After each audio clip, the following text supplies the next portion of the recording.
చంద్రబాబు డబ్బా కొట్టే ఆస్థాన పచ్చ మీడియా ఛానళ్లు పత్రికలు వైసీపీ అధినేత జగన్ కు సంబంధించిన విషయాల్లో చంకలు గుద్దుకుని వ్యతిరేకంగా ప్రచారం చేస్తాయి. కానీ అదే మీడియాకు టీడీపీ ప్రభుత్వం గాని నాయకులు గాని ఏం చేసినా దాన్ని కప్పుపుచ్చుతాయి.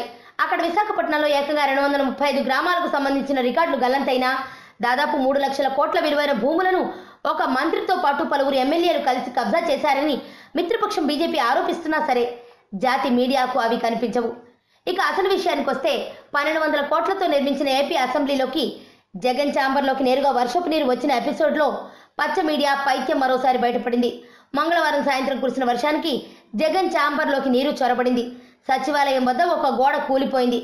ప్రతిపక్షాలు ప్రజలు దాని మీద ఎంత విమర్శలు చేస్తున్నా ఎక్కడా కూడా దానికి సంబంధించిన వార్త పచ్చ మీడియా ఛానళ్లలో కనీసం స్క్రోలింగ్ కూడా పెట్టలేదు. సచివాలయం రెవెన్యూ కార్యాలయంలోకి వచ్చిన 1-2 ఛానళ్లు మినహా మిగతా ఛానళ్లన్నీ తడిగుడ్డ వేసుకుని మాకేం అన్నట్లు నిద్రపోతున్నాయి. సింగపూర్కు చిన్న తమ్ముడి లాంటి సింగావతిలో ఇంత దారుణం జరిగిపోతున్నా 1-2 ఛానళ్లు మినహా మిగిలిన ఛానళ్లు అన్నీ మూసుకుని కూర్చున్నాయి.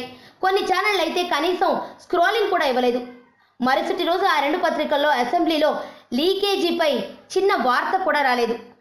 అదే మరుసటి రోజు అసెంబ్లీ స్పీకర్ పరిశీలించడానికి వెళ్లి ఎవరో జగన్ ఛాంబర్లోకి వెళ్లే పైపును ఎవరో కట్ చేశారని అమాత్యులు సెలవివ్వడంతో అప్పటి వరకు నిద్రపోయిన పచ్చ మీడియా ఛానళ్లు కెమెరాలను తీసుకుని ఎగరేసుకుంటూ వెళ్లాయి. సాయంత్రానికి ఆ ఛానళ్లన్నీ దానిపైన కార్యక్రమాలను ప్రసారం చేశాయి.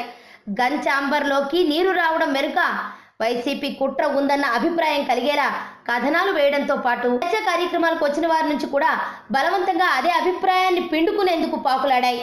పైగా ప్రభుత్వ ఆదేశాల ప్రకారమే టీవీ ఛానళ్లు చర్చను కేవలం జగన్ ఛాంబర్ వరకు మాత్రమే పరిమితం చేశాయి. ఇది మన పచ్చ మీడియా ఛానళ్ల వ్యవహారం. అంతుచిక్కని రహస్యాలు, మరెన్నో మనకి తెలియని పురాతన కట్టడాలు, వాటి వెనక దాగిన నిజాలు, పూర్వీకుల ఆచారాలు, మరెన్నో మూఢ విశ్వాసాలు, ఇలా కాలగర్భంలో కలిసిపోతున్న రహస్యాల కొరకు సబ్స్క్రైబ్ చేయండి రహస్యవాణి ఛానల్.